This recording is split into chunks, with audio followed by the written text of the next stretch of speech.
খাওয়া দাওয়ার পর কিছুক্ষণ রেস্ট নিয়ে তারপরে কেক চলে আসলো, দিয়ে কেকের জন্য রেডি করা হচ্ছে।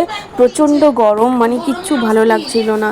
সবাই দেখো, সবাই এরকম ঘরেরই ড্রেস পরে আছে, আর আমি যেহেতু মা সেই জন্য আমি একটুখানি রেডি হয়েছি। তার আগে ভালো করে স্নানও করে নিয়েছি, নাহলে এত গরমে আর রেডি হওয়া যেত না। এখানে যে দুটো কেক দেখতে পাচ্ছ, এখানে যে সিংহর যে কেকটা সেটা কিন্তু সৃজা দিয়েছে, মানে আমার ছেলের দিদিভাই দিয়েছে। আর এই যে গ্রিন কালারের কেকটা দিয়েছে সেটা কিন্তু আমরা, মানে মা বাবা। এখানে দেখো, এটা হচ্ছে আমার শ্বশুরমশাই, সাইডে দেখবে ওটা হচ্ছে আমার বাবা। তো ওকে যে টুপিটা পরানো হয়েছে, বার্থডে টুপিটা, সেটা ও কিছুতেই পরবে না, ওটা ও ধরবে, ছিঁড়বে, এরকম একটা ব্যাপার। তো আমাকে বললো যে তুমি উঠে যাও, দুই বাবাকে বসতে দাও, দুই বাবা দুটো কেক কাটবে। তো আমার ছেলেকে নিয়ে সিংহের কেকটা কাটছে, মানে দিদিভাইয়ের কেকটা কাটছে বাবা, মানে শ্বশুরমশাই। আর ওই যে গ্রিন কালারের যে কেকটা সেটা কিন্তু বাবা ঈশানকে নিয়ে কাটবে। দুইজনে দুটো কেক নিয়ে কাটবে। তো দেখো, ঈশানের মাথায় তো টুপিটা না দেওয়া হয়েছে, আর হাতে ধরে দৌড়ছে। আর আমি না ওকে, মানে পারছি না যে ওকে টুপিটা কিভাবে মন ভোলানোর পর পরিয়ে রাখবো। ও হবে না, আমার ছেলে ভীষণ চালাক, মানে বুঝতে পেরে যাবে। দিয়ে দেখো, কেক খাওয়ানো হচ্ছে, কেকটা ধরে ও চেপে চুপে কেকটা একাকার করে দিয়েছে। আর এই কেক দুটো খেতে কিন্তু অসাধারণ হয়েছে। আমাদের এখানে একজন বানাই, তো তার কাছ থেকেই আমরা নিই। যখন থেকে ও শিখেছে তখন থেকেই আমাদের বাড়িতে, মানে কেকের অকেশন হলেই কিন্তু আমরা নিই। মানে সবারই বার্থডে হলে, যেমন আমার হাজব্যান্ডের, শ্বশুরমশাই, সবাইকারই, দিদিভাই, সৃজা, সবাইকার হলে এখান থেকে কেক নেওয়া হয়। এরপর কেক কাটার পালা হচ্ছে আমার বাবা। এই যে গ্রিন কালারের কেকটা দেখছো, খুব সুন্দর বানিয়েছে দুটো কেকই। তো আমার ছেলের কেক কাটাটা দেখো কি সুন্দর কেক কাটছে, মানে সবুজ কালারের কেক তো, বাঘ, হাতি, সিংহ এইসব মিলিয়ে কেকটা তৈরি করা হয়েছে। তো বলেইছিলাম যে এই কেকটা হবে। তো আবার এই কেকটা যখন মানে স্যাম্পল দেখিয়েছিল তখন আমার খুব ভালো লেগেছিল। তো সেই জন্য দেখো চামচ নিয়ে খেলা করছে। কেক কাটার পর তো রাত্রের ডিনার আছে সবাই মিলেই। আর এখানে দেখো, সবাই বললো তুমি মা, তুমিও একটা মাঝে বসে ফটো তোলো। আমি চাইছিলাম আমার থেকেও সবাই বাড়িতে এসছে, সবাই মিলে ফটো তুলে আনন্দ করা হোক। আর এখানে একটু সামান্য সাজানো হয়েছে, আরও ইচ্ছে ছিল আর একটু বড় করে বাইরে থেকে সাজাবো, কিন্তু হলো না, প্রচণ্ড গরম। এরপর রাত্রে আমরা খেতে বসে পড়েছি, সেটা হচ্ছে মিক্সড ফ্রাইড রাইস। এখানে চিকেন কিমা, ডিমের ভুজিয়া, সব কিছু দিয়েই আর কি করা হয়েছে। আর এটা হচ্ছে কী বলে, চিকেন কষা। খেতে খুব সুন্দর হয়েছে, যে যিনি বানিয়েছেন খুব সুন্দর বানিয়েছেন, মানে সকাল দুপুর ব্রেকফাস্ট সব রান্নাই খুব ভালো বানিয়েছেন।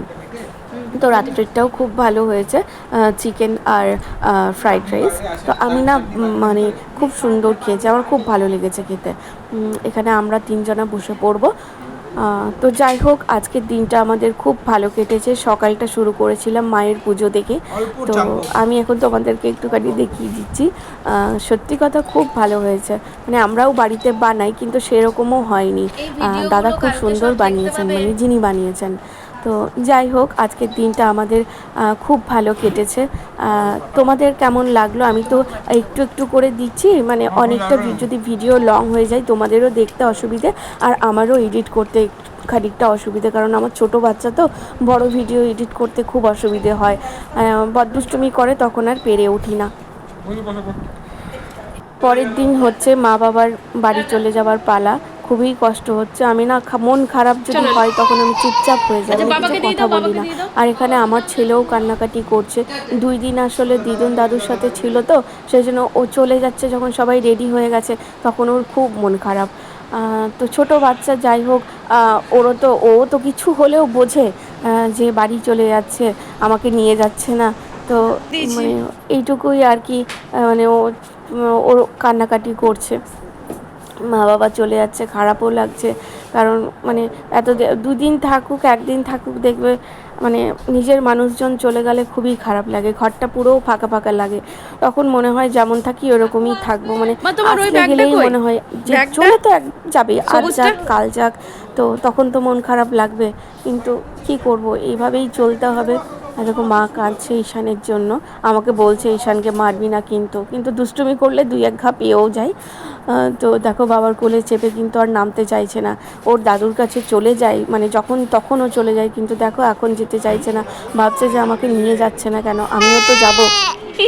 আর এখানে আমার হাজব্যান্ড মা বাবাকে একটু স্টেশনে ট্রেনে চাপিয়ে দিতে যাচ্ছে। তো যাই হোক, কিচ্ছু করার নেই, এইভাবেই মানিয়ে গুছিয়ে চলতে হবে। এটাই মনে হয় যেন আবার আসবে। তো আজকের ভিডিওটা তোমাদের কেমন লাগলো জানিও।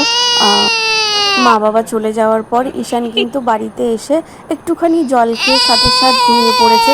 ওর যখন মন খারাপ হয় না, তখন ও না ঘুমিয়ে পড়ে, আমি দেখেছি। তো সন্ধেবেলায় এ উঠে পড়ে, হাজব্যান্ডকে বললাম একটুখানি ফুচকা এনে দাও। তো মন খারাপ, কিন্তু মন খারাপের সাথে ফুচকাও খাচ্ছি। আমার মুখটা দেখেই তোমরা বুঝতে পারছো। আর এই যে মুড়িটা ছেলেকে একটুখানি খেতে দিয়েছিলাম, কিন্তু আসলে মুড়িতে নুন দেওয়া থাকে, তো আমি ওই জন্য ঈশানকে খুব একটা দিতে চাই না। দেখো আমার মুখে না কোনো হাসি নেই, সবই করছি কিন্তু মুখে হাসি নেই। খুব খারাপ লাগছে, যেদিন মারা চলে যায় না, সেই দিনটা খুব খারাপ লাগে। সেই দিনটা না আমি আর ওপরে উঠি না, তখন মনে হয় যে এই ঘরটা মাদের জন্য এত সুন্দর করে গুছিয়ে রেখেছিলাম আর চলে গেল। তো এইসব যখন হয় না, তখন আমার খুব খারাপ লাগে। তখন মনে হয় বাবা, মানে আমিই যাব, তোমরা আর এসো না। মনটা খুব খারাপ হয়ে যায়। তো কী করব, চলো আজকের মতো এখানেই ভিডিওটা শেষ করলাম। ভিডিও তোমাদের কেমন লাগলো না লাগলো অবশ্যই জানিও। যারা নতুন দেখছো তারা অবশ্যই সাবস্ক্রাইব করে আমার পাশে থেকো। আর ঈশানকে যারা ভালোবাসে সম্পূর্ণ তাদের জন্য দুদিনে দুটো ভিডিও দিলাম। তো চলো আমি ফুচকা খাই। তো সবাই ভালো থাকবে, সুস্থ থাকবে। আজকের মতো টাটা।